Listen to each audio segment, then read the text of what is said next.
Assalamualaikum sahabat Mila Channel. Kali ini kita akan membahas rangkuman pendidikan agama Islam untuk kelas 1 SD kurikulum Merdeka.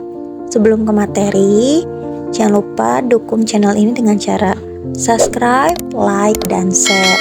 Dan bagi yang ingin materi secara soft copy atau file PDF atau mungkin video khusus, bisa gabung di channel ini dengan cara klik gabung di beranda Mila Channel.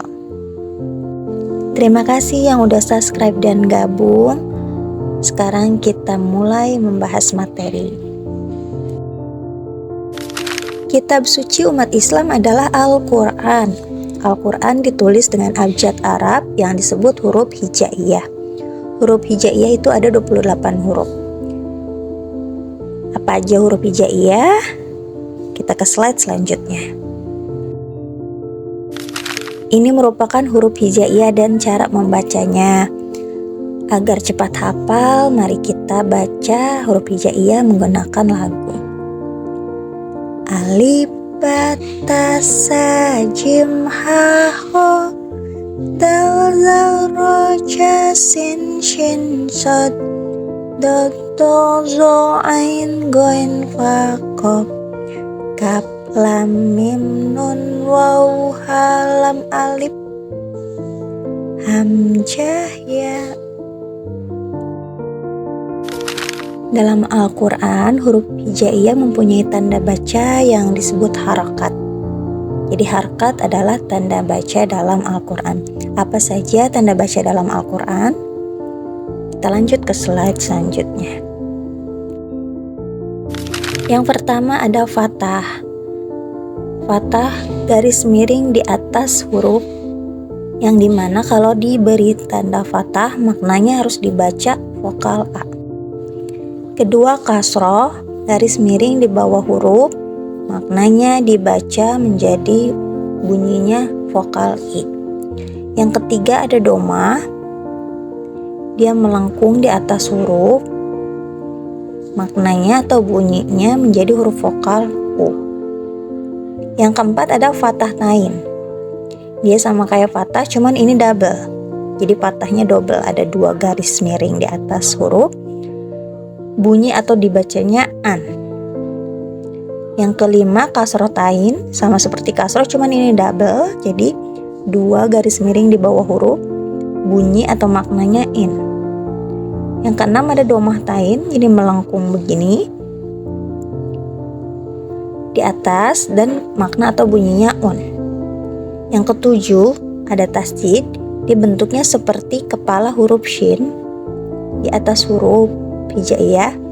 Huruf sebelumnya dibaca lebur ke dalam huruf berbaris ini, kemudian dibaca sesuai barisnya.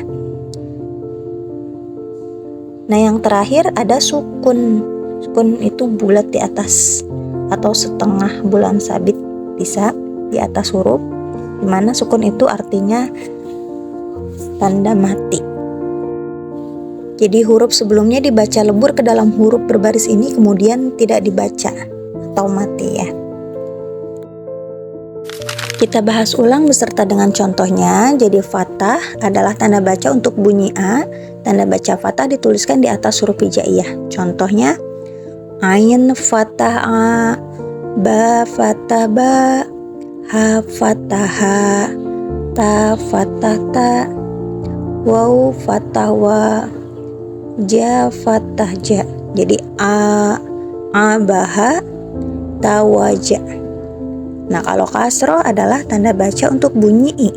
Tanda baca kasroh dituliskan di bawah huruf hijaiyah. Contoh, ha kasroh hi, shin kasroh si, dal kasroh di, ha kasroh hi, zai kasroh ji, mim kasroh mi. Jadi dibaca hisi di, hizi mi. Doma adalah tanda baca untuk bunyi U. Tanda baca doma dituliskan di atas huruf hijaiyah. Contoh, ya doma yu, shin doma su, ta doma tu, alif doma u, lam doma lu, qaf doma ku. Jadi dibacanya yusutu uluku. Lalu ada sukun. Sukun adalah tanda baca untuk huruf mati. Tanda baca sukun dituliskan di atas huruf hijaiyah. Jadi kalau dikasih sukun, huruf vokalnya tuh hilang. Contohnya, mim waw sukun fathah mau. Jadi bukan mawa. Kalau wawnya dikasih fathah kan jadi wa, tapi karena ini dikasih sukun, jadi w-nya aja, huruf a-nya hilang. Karena mati huruf vokalnya hilang. Jadi mau. Jim fathah ja, mau ja. Alif mim sukun fathah am. Jadi tinggal m-nya doang, huruf vokalnya hilang. Ro fathah ro, amro. Ba lam sukun fathah ba. Jadi gitu ya. Jadi kalau dikasih huruf sukun, huruf vokalnya hilang. Fathah tain adalah tanda baca untuk bunyi an. Tanda baca fathah tain dituliskan di atas huruf hijaiyah. Contoh, ta fathah tain tan, jai fathah tain jan, sa fathah tain san, jadi tajasan. Shin fathah tain san, ha fathah tain han, mim fathah tain man, jadi sanhan man. Kalau kasrotain adalah tanda baca untuk bunyi in. Tanda baca kasrotain dituliskan di atas huruf hijaiyah. Waw kasrotain win, kaf kasrotain kin, ro kasrotain rin, jadi win kin rin. Shin kasrotain shin, kof kasrotain kin, mim kasrotain min, sin kin min. Domatain adalah tanda baca untuk bunyi un. Tanda baca domatain dituliskan di atas huruf hijaiyah. Contoh, ta domatain tun, ja domatain jun, sa domatain sun, tun jun sun, shin domatain sun, ha domatain hun, mim domatain mun, sun hun mun. Nah yang terakhir tasydid adalah tanda baca rangkap. Tanda baca tasydid dituliskan di atas huruf hijaiyah. Contohnya, hawawu tasydid fathah hawa fathah wa hawa. Jadi haknya masuk ke w-nya, ini karena ada tasydid di waw-nya, jadi w-nya double. Dalam tasydid kasroh dil lam fathah la dilla. Ba ro tasydid fathah barro kasroh ri barri. Jadi double ya, tanda tasydid itu bikin double atau rangkap. Itulah contoh penggunaan harkat atau tanda baca dalam Al-Quran pada huruf hijaiyah. Dan sekarang kita lanjut ke bab selanjutnya tentang surat Al-Ikhlas. Quran surat Al-Ikhlas. Al-Ikhlas artinya memurnikan keesaan Allah. Al-Ikhlas merupakan Quran surat yang turun di Mekah, maka termasuk golongan surat Makkiyah. Surat Al-Ikhlas merupakan surat ke-112, termasuk dalam juz amma dan terdiri dari 4 ayat. Mari kita bersama-sama membaca surat Al-Ikhlas beserta dengan artinya. Bismillahirrahmanirrahim. Qul huwallahu ahad, Allahus samad, lam yalid wa lam yulad wa lam yakul lahu kufuwan ahad. Dengan menyebut nama Allah yang Maha Pengasih lagi Maha Penyayang. Katakanlah, Muhammad, Dialah Allah yang Maha Esa. Allah tempat meminta segala sesuatu. Allah tidak beranak dan tidak pula diperanakan, dan tidak ada sesuatu yang setara dengan Dia. Al-Ikhlas merupakan surat ketauhidan yang berisi tentang keesaan Allah. Berdasarkan terjemahan surat Al-Ikhlas, kita dapat mengetahui isi pokok surat Al-Ikhlas ialah beribadah hanya kepada Allah, karena hanya Allah yang berhak disembah. Allah tempat meminta segala sesuatu. Dan dosa besar bagi penyembah selain Allah, mereka tidak akan diampuni dosanya. Allah tidak beranak dan tidak pula diperanakan. Jadi Allah itu tunggal, Allah itu satu, Allah itu esa. Tiada Tuhan selain Allah. Selanjutnya kita akan membahas materi mengenal salah satu Asmaul Husna. Apa itu Asmaul Husna? Asma artinya nama, Husna artinya baik. Jadi Asmaul Husna adalah nama-nama Allah yang baik. Asmaul Husna seluruhnya berjumlah 99 nama. Salah satu Asmaul Husna ialah Ar-Rahman dan Ar-Rahim yang akan kita bahas pada materi kali ini. Ar-Rahman. Ar-Rahman termasuk Asmaul Husna yang artinya Maha Pengasih. Sifat Maha Pengasih Allah Subhanahu wa taala tidak terbatas. Allah Subhanahu wa taala memberi rizki kepada semua makhluknya, baik yang ada di daratan maupun di lautan. Ar-Rahim. Ar-Rahim termasuk Asmaul Husna yang artinya Maha Penyayang. Allah menyayangi hambanya yang beriman, yaitu orang yang taat pada perintah Allah dan menjauhi semua larangannya. Wajib kita meneladani sifat Ar-Rahim. Orang beriman harus memiliki sifat penyayang. Nabi Muhammad SAW merupakan salah satu manusia yang amat sangat penyayang.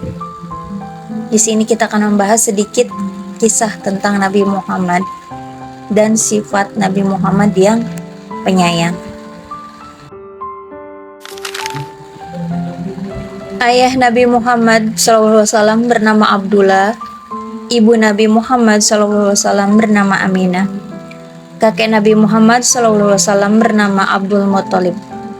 Nabi Muhammad SAW dilahirkan di Makkah pada 12 Rabiul Awal tahun Gajah atau bertepatan dengan tanggal 21 April 571 Masehi. Nabi Muhammad SAW disusui oleh Halimah Sa'diyah. Ayah Nabi Muhammad SAW meninggal saat Nabi dalam kandungan, dan ibu Nabi Muhammad SAW juga meninggal saat Nabi berumur 6 tahun, lalu disusul dengan kakeknya Nabi Muhammad SAW yang meninggal saat Nabi berumur 8 tahun. Setelah itu Nabi diasuh oleh pamannya yang bernama Abu Thalib. Nabi sangat menyayangi sesama. Nabi memiliki cinta yang mendalam terhadap umatnya dan mencintai keluarganya dengan tulus.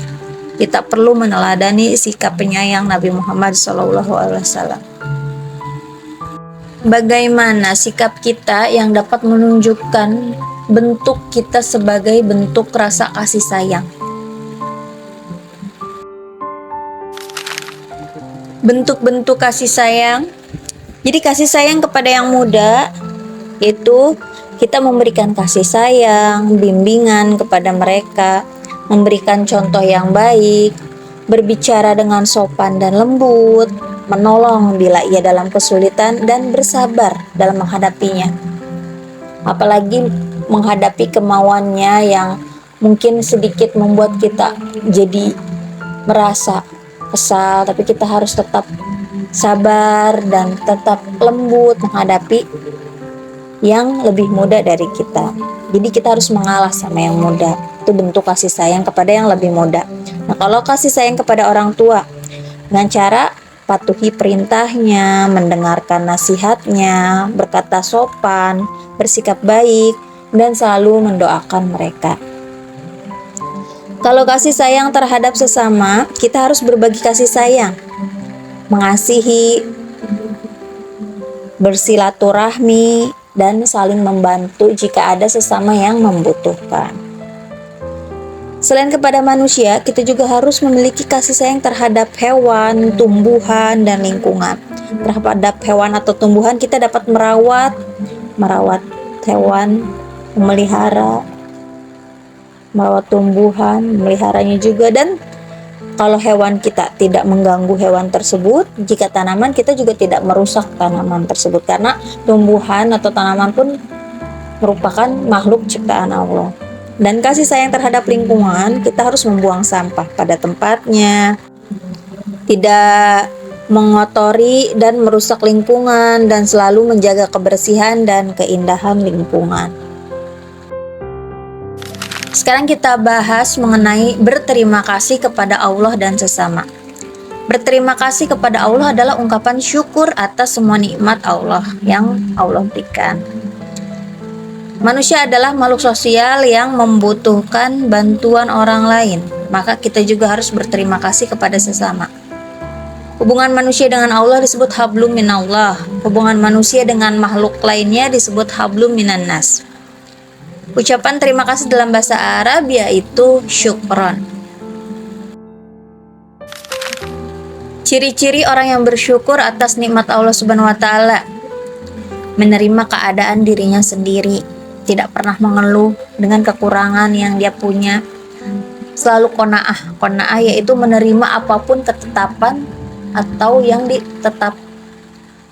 takdir yang ditetapkan oleh Allah Subhanahu wa taala. Tidak pernah mengeluh atas suatu hal, tidak pernah iri atas suatu nikmat yang diterima orang lain, dan selalu mengucapkan syukur alhamdulillah kepada Allah Subhanahu wa taala. Contoh cara mensyukuri nikmat Allah Subhanahu wa taala yaitu selalu menjaga kesehatan. Itu artinya dia bersyukur atas nikmat sehat yang diberikan oleh Allah, maka dia jagalah nikmat itu. Rajin beribadah kepada Allah. Itu juga merupakan ungkapan syukur kita kepada Allah. Rajin berzikir kepada Allah. Berzikir yaitu menyebutkan nama-nama baik untuk Allah. Rajin bersedekah, banyak mengucapkan alhamdulillah, dan menggunakan harta benda sesuai keperluan. Manfaat orang yang selalu berterima kasih, rezekinya selalu bertambah. Karena kita yang bersyukur, kita mengucapkan terima kasih kepada Allah, sama Allah ditambah rezekinya. Hidupnya menjadi tenang, mempunyai banyak teman, dan dimudahkan dalam segala urusannya. Materi selanjutnya tentang disiplin. Disiplin berarti taat dan patuh pada aturan. Kita bersikap disiplin di rumah, di sekolah, dan lingkungan masyarakat. Ini merupakan contoh perilaku disiplin di rumah. Membantu orang tua, berangkat sekolah tepat waktu, belajar setiap hari, tidur dan bangun tepat waktu, merapikan tempat tidur dan kamar, makan dengan teratur, merapikan mainan setelah bermain, menjaga kebersihan rumah, menjalankan ibadah tepat waktu, mandi pagi dan sore hari, menjaga keamanan di rumah, dan penggunaan listrik dan peralatan elektronik yang sesuai aturan. Lalu perilaku disiplin di sekolah. Masuk sekolah tepat waktu, berbaris dengan tertib, berseragam sesuai ketentuan sekolah, menaati tata tertib sekolah, mendengarkan pelajaran dengan tekun, beribadah tepat waktu, tidak terlambat masuk sekolah, jika keluar kelas minta izin, melaksanakan tugas piket, membuang sampah pada tempatnya, tidak boleh berbuat gaduh di kelas, duduk dengan rapi, dan berlaku sopan santun. Bab selanjutnya yaitu tentang toharoh atau bersuci. Di sini yang kita bahas cara toharoh atau bersuci yaitu dengan berwudu dan tayamum. Jadi toharoh itu artinya bersuci, yaitu membersihkan badan, pakaian, dan tempat dari segala kotoran dan najis. Dalam bersuci diperlukan alat. Ada beberapa alat untuk bersuci yaitu air dan benda padat atau keras. Air merupakan alat utama untuk bersuci. Ada 7 macam air bersih dan suci, semua boleh digunakan untuk bersuci, yaitu air hujan, air laut, air sungai yang jernih, air sumur, air dari mata air, air salju, dan air embun. Sedangkan benda padat atau keras yang dapat digunakan untuk bersuci apabila tidak ada air yaitu kertas atau tisu, batu, daun, kayu, dan tanah atau debu. Wudu artinya bersih dan indah. Jadi wudu bertujuan untuk menghilangkan hadas kecil. dan wudhu merupakan syarat sahnya sholat. Syarat sah wudhu yaitu beragama Islam, balik dan berakal sehat atau mumayyiz, tidak berhadas besar, menggunakan air suci dan menyucikan, dan tidak ada yang menghalangi sampainya air ke kulit seperti getah, cat, dan sebagainya. Rukun wudhu. Rukun wudhu adalah sebagai berikut. Yang pertama, niat. Kedua, membasuh muka. Tiga, membasuh kedua tangan sampai siku. 4, mengusap sebagian kepala dengan air. 5, membasuh kaki sampai mata kaki. Dan 6, tertib atau berurutan. Jadi ke-6 hal ini harus ada, jangan sampai ada yang terlewat. Selain rukun wudhu ada juga sunnah wudhu, yaitu membaca bismillahirrahmanirrahim, membasuh telapak tangan, berkumur-kumur, membasuh lubang hidung, membasuh telinga luar dalam. Semua yang dibasuh diulang 3 kali, mendahulukan anggota badan yang kanan, tidak berkata-kata waktu wudhu, menyela-nyela jenggot, menghadap kiblat, dan berdoa sesudah wudhu. Itu merupakan sunnah wudhu. Jadi jika dilakukan mendapat pahala, jika ditinggalkan tidak apa-apa. Misalkan kalau dalam keadaan puasa, takutnya berkumur-kumur ada yang tertelan malah membatalkan puasa, jadi boleh tidak berkumur-kumur karena termasuk sunnah. Hal yang membatalkan wudhu: kencing, buang air besar dan kentut, keluarnya air mani, wadi dan maji, tidur lelap. Jadi tidurnya lelap banget dalam keadaan tidak sadar. Hilangnya akal karena mabuk, pingsan dan gila, dan memakan daging unta. Doa sebelum wudhu atau niat wudhu yaitu nawaitul wudu'a li rafil hadasil asgori fardul lillahi ta'ala, yang artinya saya niat berwudu untuk menghilangkan hadas kecil fardu karena Allah Ta'ala. Nah, niatnya kita hafalkan. Nah, sekarang apa saja urutan tata cara berwudu? Tata cara yang pertama membasuh telapak tangan, kedua berkumur-kumur, ketiga membasuh lubang hidung, keempat membasuh wajah, kelima membasuh tangan sampai siku mulai dari tangan kanan lalu kiri, keenam membasuh kepala atau dahi, yang ketujuh membasuh kedua telinga, dan yang terakhir membasuh kaki dari yang kanan lalu ke kiri. Tayamum, apa sih tayamum? Tayamum adalah pengganti wudhu. Jadi boleh tayamum jika tidak ada air atau sakit yang tidak membolehkan kita kena air. Tayamum menggunakan debu yang suci, debu atau tanah yang suci, yang bersih. Bacaan niat tayamum. Nawaitul tayamuma istibaatis sholati fardhu lillahi ta'ala, yang artinya aku berniat melakukan tayamum agar dapat mengerjakan sholat fardu karena Allah Ta'ala. Tata cara tayamum yaitu pertama, kita letakkan kedua telapak tangan kita ke tanah atau debu yang suci, lalu kita tepuk-tepuk, kita tiup, lalu kita usapkan ke wajah. Kembali kita letakkan lagi kedua telapak tangan ke tanah atau debunya, kita tepuk-tepuk lagi, lalu kita basuh ke telapak tangan sampai siku. Ulangin dari tangan kanan lalu ke tangan kiri. Bab terakhir tentang Nabi Adam alaihi salam. Jadi Nabi Adam adalah manusia pertama. Allah ciptakan Nabi Adam dari tanah. Allah memerintahkan malaikat dan iblis untuk hormat pada Nabi Adam, namun iblis membangkang karena iblis sombong dan takabur, merasa dia lebih mulia dari Nabi Adam karena ia diciptakan dari api. Lalu Allah mengusir iblis dari syurga dan mengutuknya sampai hari kiamat. Nabi Adam tinggal di surga seorang diri, lalu Allah ciptakan Hawa dari tulang rusuk Nabi Adam untuk menemaninya.